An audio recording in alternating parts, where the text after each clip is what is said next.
Hey guys, and welcome back to another Limitless Conversation Stripped. Some of the things I've been developing is the runner-chaser mentality. I have been the runner and I have been the chaser. I have been both. And neither feel good. I lost whatever that thing that was coming up. I guess God said that right now. But let's talk about the runner or chaser and the thing that God just gave me, the connection that God gave me. God already gave me this connection. You guys, I'm sorry. I'm trying to get rid of this freaking mucus. So let me talk about first the energy of the runner and the chaser and how God showed me this. I remember the other title, but I'm gonna keep it for now. God showed this to me the other day when I was out and I had pulled over for a second. Somebody just told me to pull over for a second, so I did. I pulled over for a second, and as I was pulling over, I was in this like park, and I was watching, or it was more residential than a park, but there was like a little walking area for the pets and stuff. And so there was a lady walking her dog, and then there was this bird. And I wasn't aware of anything at this time, but so I pulled over like I was asked to. I'm watching this dog, and I watch the dog see the bird. The bird sees the dog seeing the bird. Okay, and the dog kind of like, I'm gonna go chase this bird. So then the dog runs to chase the bird, and then the bird hops off. And then the dog is like, oh, so you want me to chase you? The dog run. And the bird hop. And I just remember looking at it thinking, like, this bird at any moment could fly off. Like, this bird doesn't have to be chased by this dog. It could leave, but for some reason, this bird is, like, choosing to taunt this dog. And, like, it wants to be caught, but then it doesn't. And then obviously it doesn't. Right? But the dog would, I just watched the dog and this bird do this dance continuously for like probably 3 or 4 minutes. And immediately as I'm watching this, it downloads into my head this whole idea behind the runner and the chaser mentality. It's this bird that wants to be caught, that wants to be engaged, but doesn't really want to be caught. And it's this dog that's like, oh, so you want to be caught, and it keeps running after this thing. And at that time, I hadn't even realized that I was finding myself in chasing energy. And so as I saw this, I'm like, oh my gosh, got it. The reason that, this is what I'm kind of being more guided to talk about. The reason that this is not a ideal energy to be in relationships, this whole idea of the runner and the chaser, is because it does not allow for genuine connection. It does not allow for genuine love. The chaser is never allowing itself to accept and embrace love and be in love. It's always feeling like it needs to run. It's always feeling like it's not safe, so it's running. And then the chaser always feels like it's not good enough for love, because it's like, well, I'm trying and I'm coming after you, but then you're running, so I'm feeling like I'm not good enough.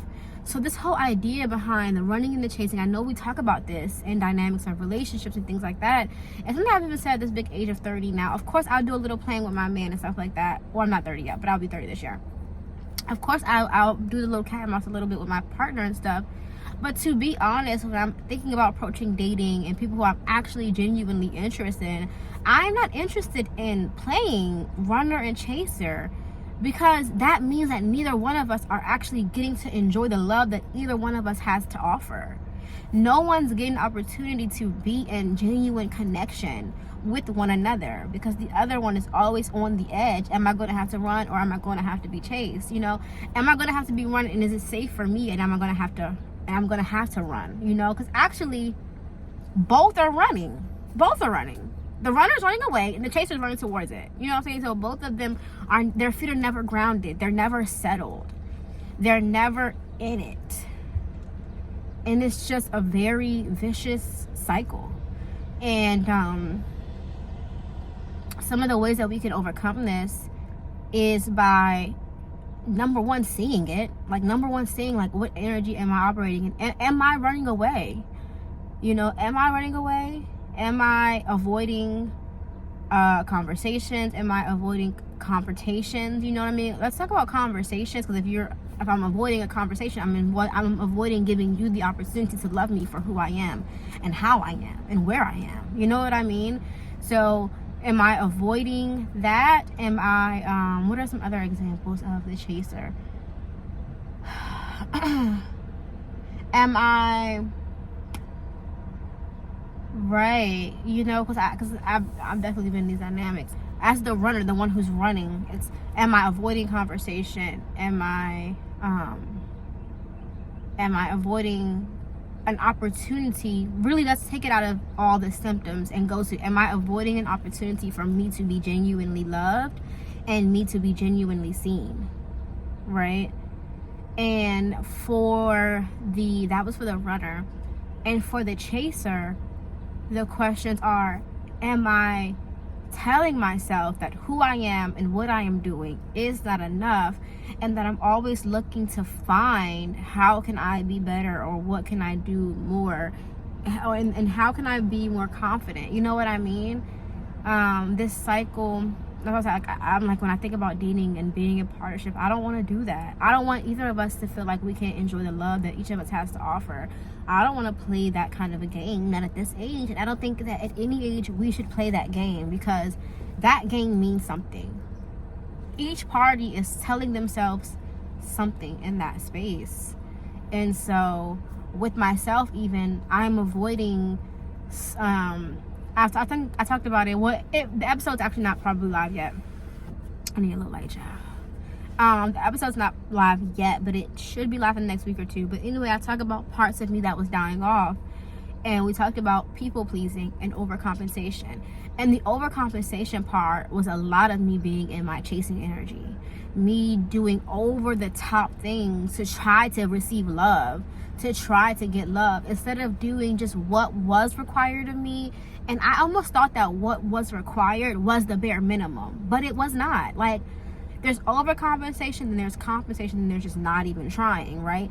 That middle ground of compensation is enough, because if I'm meant to be in a relationship with you and in connection with you and in partnership with you, this isn't even just romantic. This is within your friendship. This is within your family relationship. This is within all of your dynamics. If I am interested in being in a relationship, if I'm interested in being in a relationship with you, I shouldn't be the one stretching my arms 70% of the way and you're getting me 30%. You know what I mean? As far as when it comes to communication, vulnerability. Now, obviously, sometimes things are not going to be perfectly balanced. Obviously, sometimes one's going to be more available to give more than the other, right? And this is not the case that I'm talking about. I'm saying in these cases, it's more on the emotional end. It's, can you emotionally be vulnerable with me? Can we meet 50-50? Can we meet most times there? Like, even if I have more to give in this season, I'm a little bit more full than you. Can we at least meet somewhere where we can both at least agree to talk about what's going on, so that we can actually, as a team, have an effective plan? You know what I mean? So that it's me and you versus the problem, and not me and you versus each other, you know? And so, yeah, that's just what was on my heart today, to talk about this whole idea behind the runner and chaser, and that that shouldn't be the thing that we're wanting. That shouldn't be the thing that we're yearning for. That shouldn't be the thing that's the pinnacle that we put on this pedestal. We should want to genuinely be caught. You know what I mean? We should want to genuinely be in love. We should want to genuinely be in connection. That's what it's about. So, yeah. When I was running, I think I'm doing better I don't think I really run as much, but when I was running, I really did believe that it wasn't safe for me to be seen in all of the conditions of me, and all the versions of me. You know, me when I was a mess too, not just me when I was like the best version of me, but like really allowing people to see me when I'm not at the best version of me. You know, I'm getting better with that. And then when I'm the one chasing, it's me needing to leave room for other people to meet me as well, and me not just wanting to do all the work, but still me deciding to be vulnerable and showing up when I feel led to. and as best as I can, you know, but leaving room to be met in a genuine way. So I love how that turned out, and I thank you, God. Because that was beautiful. That was really, really amazing. And I love how you turned that around. And that's great. So, love you guys. And I will talk to you guys next time. Bye. I had finished recording this video, but I had to add this last part in that was just downloading to me as I was driving. And it was just like, the thing about the runner and the chaser is that both of them are tired of running. The runner and the chaser, they're both running, and they're both tired of running, and they both don't want to run. They just have not felt safe enough to take off their running shoes. And I don't know about you guys, but I know for me, for a fact, I want to be in relationships and connections where it is safe for me and I can take off my running shoes and just be in the connection. I want to feel safe enough continuously within myself to be able to take off my running shoes and stop running. You know what I mean? I feel so like a sense of sadness for the versions of me and the parts of me that have felt like they couldn't stop running. So it's like I feel so sad for this energy because I know that. Like, I know what it means. You know what I mean? I know that it's not fun and that neither parties want to do it. So I can say that I've definitely been making a very conscious choice to stop running, to be vulnerable, to be open-hearted. I've made a conscious choice to stop chasing, to stop overcompensating. I've made a conscious choice to stop being in both of those energies because it's not fun giving or receiving either of those energies. I have been in relationships where I have been the runner and I felt like shit for being the runner. And it doesn't feel good to make somebody you care about feel like that. You know what I mean? And being the chaser, it doesn't feel good to feel like you're the one trying so hard. You know what I mean? So neither energy feels good. And I've definitely been conscious to take it from a run to a brisk walk. Okay? Maybe it's just a little cute speed walk, you know? But I feel like genuinely, I can't act like I'm perfect in it, but I think I'm getting a lot better. But like, what if the goal is just, maybe you can't stop running right now, but what if you can at least like bring it down to a jog? Like, just, I see you. You're getting closer. I'm getting closer. And then what if from there we can bring it down to a speed walk? Like, just I gotta have some comic relief because we're running so fast. Slow down. Take it to a jog. And then from a jog, take it to a speed walk. And then from a speed walk, take it to a walk. And then from a walk, stop. I actually feel like I might be at a speed walk and a walk. And it's like, just stop. Take off the running shoes. Let's sit crisscross applesauce, hold each other's hands, and be in connection with one another. Let's be here with one another. You know what I mean? Yeah.